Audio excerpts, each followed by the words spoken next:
This week I attended my first Spiceworld in London, and I'm always really curious the first time I go to a conference, because you build up this perception from the interactions you have or from stories you've heard from other people. You have this perceived value, and then you have the actual real experience that you get from that conference. And to be honest, my expectations were, it's a US Austin based company that's doing a event in London. It must be the stepchild event. Smaller, probably pretty good, but you know, maybe not as good as what the main event is like. So with my expectations set, I hopped on my bike and made my way into town. I got in, parked up, headed towards registration, and on cue in London it started to rain. I registered, got a bag full of swag, and I got my pass, which was pretty cool because it had my picture on it, had my name and you know, everything, so you know, you could be sure that the person you're talking to actually looks like what they are in the picture. I don't know, I just thought it was really cool. I grabbed a tea because caffeine is a must at any conference.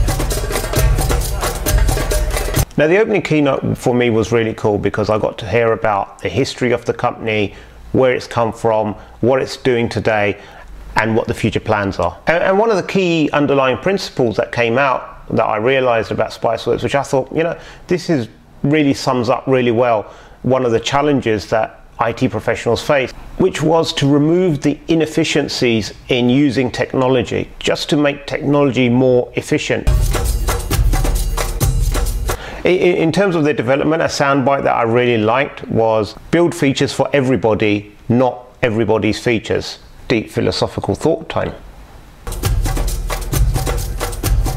After that, I headed out into one of the breakout tracks.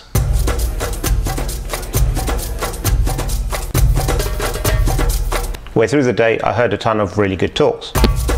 The weather cleared up, so it was nice to step outside with a tea or a coffee. I did drop my camera, but then it was okay. And then I realized that I hadn't fully charged the battery on it, and I'd left my spare battery at home, so up at this point the battery died. But what did I think of Spiceworld overall?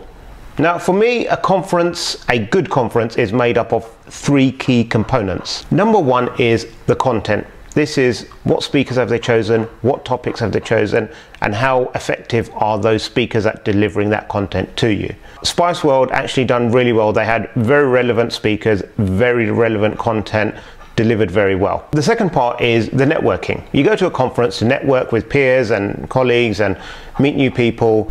So it's important that conference invites the right level of people, and secondly, they provide you with enough opportunity to actually mingle and exchange those business cards and ideas and walk away with some new contacts. Spiceworld done this really well.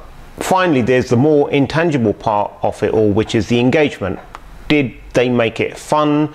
Did they keep you occupied, or was it just an academic exercise? And Spiceworld, I think, from the online communities to the live event, it was really fun. All the organizers, the people that were in attendance, really great, really chilled out. They had some Twitter competitions going on. I submitted a picture trying to win a prize. I didn't hear back, so clearly I didn't win. So looking back at it, this was my actual expectation of what the experience would be like. And this is what I think my actual experience was. So thank you everyone who turned up, made it such a good event, put in all the effort, to all the people who I met there. It was definitely spicy.